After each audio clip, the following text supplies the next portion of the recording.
বিসমিল্লাহির রহমানির রহিম। প্রিয় শিক্ষার্থীরা, আজকে আমরা শুরু করব চ্যাপ্টার 4 কন্টিনিউটি। কন্টিনিউটি আমরা সাধারণত কনসেপ্ট বলতে আমরা বুঝি, যদি আমরা একটা গ্রাফের কথা চিন্তা করি যে একটা গ্রাফ কখন কন্টিনিউয়াস, বা যদি একটা গ্রাফ সেটা চলমান থাকে অর্থাৎ গ্রাফটা যদি শেষ না হয়ে যায় সেটাকে আমরা বলি কন্টিনিউয়াস। আবার কোনো একটা কার্ভ যদি দেখা যায় যে প্রথমে চললো, তারপরে মাঝখানে গ্যাপ আছে, আবার চললো, তাহলে এটাকে আমরা বলি কি ডিসকন্টিনিউয়াস। তাহলে আমরা এবার আলোচনা করব যে আমাদের ডিফারেনশিয়াল ক্যালকুলাসের কন্টিনিউটি বলতে আমরা কি বুঝি। কন্টিনিউটির বাংলা শব্দ হচ্ছে, আমরা যেটা জানি সেটা হলো অবিচ্ছিন্নতা। তো কন্টিনিউটির যে বাংলা অবিচ্ছিন্নতা, এই কন্টিনিউটি দুই প্রকার, একটা হচ্ছে কন্টিনিউয়াস আর একটা হচ্ছে ডিসকন্টিনিউয়াস। আমরা শুরুতে বলেছি যে একটা কার্ভ সেটা যদি চলে সেটা হচ্ছে কন্টিনিউয়াস, আর একটা কার্ভ যদি চলে এবং মাঝখানে যদি দেখা যায় যে একটু ফাঁকা আছে আবারও শুরু হয়েছে সেটাকে বলছি ডিসকন্টিনিউয়াস। তাহলে কন্টিনিউটি দুই প্রকার, একটা হচ্ছে কন্টিনিউয়াস আর একটা কি ডিসকন্টিনিউয়াস। তাহলে আমরা কোনো একটা ফাংশনের কন্টিনিউয়াস বলতে আমরা কি বুঝি? কোনো একটা ফাংশনের কন্টিনিউয়াস বলতে আমরা বুঝি যদি ওই ফাংশনের right hand limit, left hand limit এবং ফাংশনাল ভ্যালু সমান হয়, সেটাকে বলছি আমরা কন্টিনিউয়াস। তো এখানে আমরা দেখি কন্টিনিউয়াসের যদি আমরা পরীক্ষায় সংজ্ঞা আসে তাহলে আমরা এভাবে লিখব, a function f of x is said to be continuous for x সমান এ।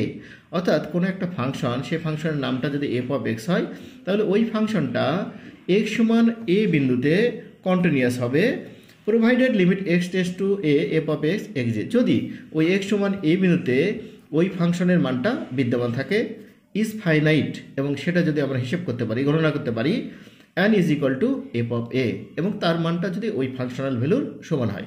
অর্থাৎ কোনো একটা ফাংশনের, এখানে আমরা গাণিতিক ভাষায় যদি লিখি, ইন আদার ওয়ার্ডস, যে কোনো একটা ফাংশনের right hand limit, left hand limit এবং ফাংশনাল ভ্যালু এই তিনটাই যদি সমান হয় তাহলে সেটাকে আমরা বলছি ওই ফাংশনটা ওই বিন্দুতে কন্টিনিউয়াস। যেমন এখানে আমি বলছি এক্স সমান এ বিন্দুতে এই ফাংশনের আপার লিমিট, লোয়ার লিমিট এবং ফাংশনাল ভ্যালু সমান, অর্থাৎ ওই ফাংশনটা এক্স সমান এ বিন্দুতে কন্টিনিউয়াস। এবার আমরা দেখি ডিসকন্টিনিউয়াস কাকে বলে। কোনো একটা ফাংশন সেটাকে কোনো একটা পয়েন্টে ডিসকন্টিনিউয়াস বলা হবে যদি ওই ফাংশনটা ওই বিন্দুতে কন্টিনিউয়াস না হয়। অর্থাৎ আমাদের যে কন্টিনিউয়াস হওয়ার যে তিনটা শর্ত, অর্থাৎ right hand limit, left hand limit এবং ফাংশনাল ভ্যালু তিনটা সমান হবে, এই তিনটার যদি একটা অসমান হয় তাহলে সেটাকে বলা হবে কি ডিসকন্টিনিউয়াস। যেমন এখানে আমরা লিখেছি যে এক্স সমান এ বিন্দুতে এই ফাংশনের কি আপার লিমিট, লোয়ার লিমিট এবং ফাংশনাল ভ্যালু কোনোটাই সমান না, তার মানে এই ফাংশনটা এক্স সমান এ বিন্দুতে কন্টিনিউয়াস। আবার যদি এরকম হয় কোনো ফাংশনের রাইট হ্যান্ড লিমিট এবং লেফট হ্যান্ড লিমিট এই দুটো সমান বাট এটা সমান না, তাহলে ওই ফাংশনটা কি ওই বিন্দুতে কন্টিনিউয়াস না। আবার যদি এরকম হয় কোনো ফাংশনের লেফট হ্যান্ড লিমিট আর ফাংশনাল ভ্যালু সমান না, কিন্তু রাইট হ্যান্ড লিমিট এবং লেফট হ্যান্ড লিমিট সমান, তাহলেও কি ওই ফাংশনটা ওই বিন্দুতে কন্টিনিউয়াস না। তো আজকে এ পর্যন্তই, আল্লাহ হাফিজ।